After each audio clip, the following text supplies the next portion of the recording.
নমস্কার, এভরিডেজ ব্লেসিংয়ে সকলকে স্বাগত জানাই। আজ আমি ঈশ্বরের সৃষ্টি মানব জাতির কীভাবে পাপে পতন হয়েছিল তার কাহিনী শোনাবো।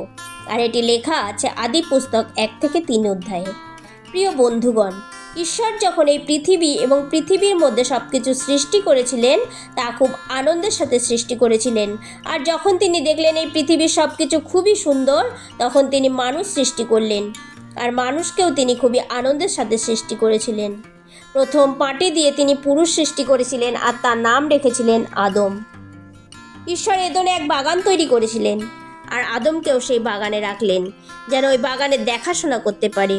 সেই বাগানে নানা রকম ফলের গাছ লাগালেন আর আদমকে বললেন, তুমি এই বাগানের যে কোনো গাছের ফল খেতে পারো, কিন্তু বাগানের মাঝখানে ভালো মন্দ জ্ঞানের যে গাছ রয়েছে তার ফল তুমি খাবে না। যেদিন তুমি খাবে সেই দিনই তোমার মৃত্যু হবে। এরপর ঈশ্বর বললেন যে মানুষের একা থাকা ভালো না, আমি তার জন্য এক সঙ্গিনী নির্মাণ করব। আর তারপর ঈশ্বর আদমকে ঘুম পাড়িয়ে তার পাঁজর তুলে তার স্ত্রীকে নির্মাণ করলেন আর আদম তার নাম দিলেন হওয়া। আর ঈশ্বর যখন জীবজন্তু সৃষ্টি করেছিলেন তার সঙ্গে সাপও সৃষ্টি করেছিলেন। এই সাপ ছিল সবচেয়ে চালাক প্রাণী। একদিন সাপ হওয়াকে জিজ্ঞেস করলো, ঈশ্বর কি সত্যিই বলেছেন যে বাগানের সব গাছের ফল তোমরা খেতে পারবে না?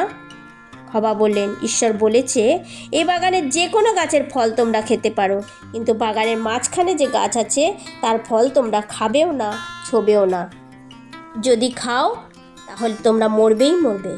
তখন সাপ বলল, কোনোভাবেই তোমরা মরবে না, কারণ ঈশ্বর জানেন যদি তোমরা ওই ফল খাও তাহলে তোমাদের চোখ খুলে যাবে, ভালো মন্দর জ্ঞান পেয়ে তোমরা ঈশ্বরের সমান হয়ে উঠবে।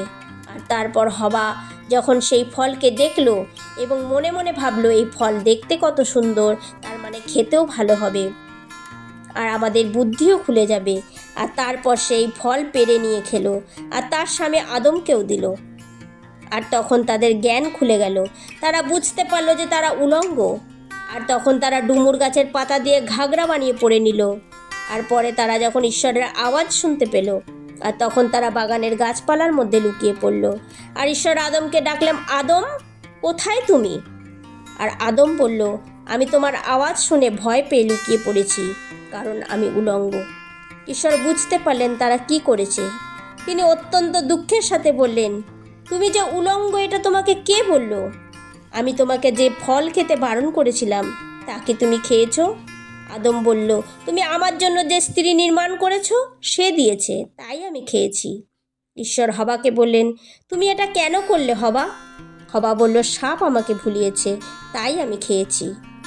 আর তারপর ঈশ্বর সাপকে বলল, তোমার কাজের জন্য তুমি সমস্ত গৃহপালিত বন্য পশুদের মধ্যে সবচেয়ে বেশি অভিশপ্ত।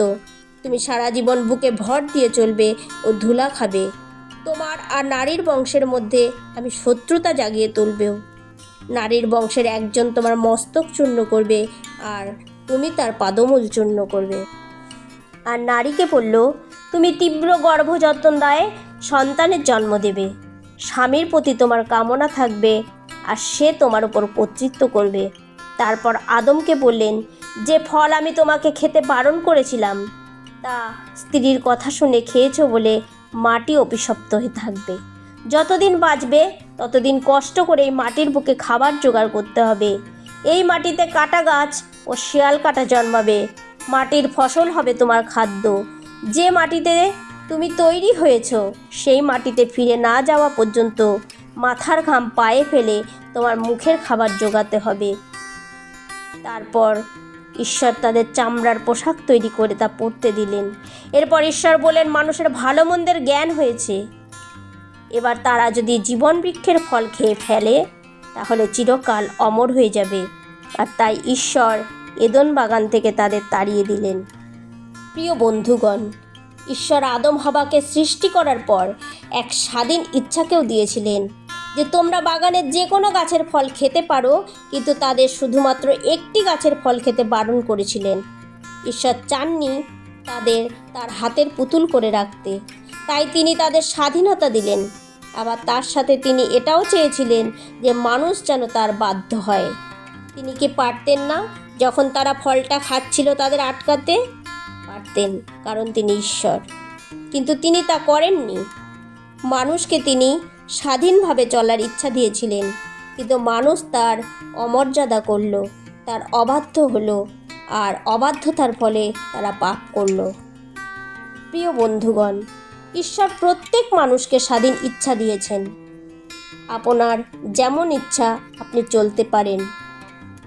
আজ তাই আপনাকে এই বাক্যের দ্বারা ঈশ্বর চেতনা দিচ্ছেন যে ঈশ্বর আপনাকে স্বাধীনভাবে চলার যে ইচ্ছা দিয়েছেন, আপনি তার অমর্যাদা করছেন না তো? আপনি কিভাবে চলছেন আপনি নিজেই পরীক্ষা করে দেখুন। আপনাকে তিনিই সৃষ্টি করেছেন। যদি আপনি পাপ করছেন বা ভুল পথে চলছেন, তিনিও আপনার জন্য দুঃখ পাচ্ছেন। তাই তিনি আজ আপনাকেও বলছেন তার বাধ্য হন, সঠিক পথে চলুন। ঈশ্বর আপনাকে আশীর্বাদ করুন। আসুন প্রার্থনা করি। হে সর্বশক্তিমান জীবন্ত পিতা, তোমায় ধন্যবাদ আজকের দিনের জন্য। পিতা, আজ আশীর্বাদ করো যেন তোমার বাধ্য সন্তান হতে পারি। আমরা যেন আমাদের স্বাধীনতার অমর্যাদা না করি।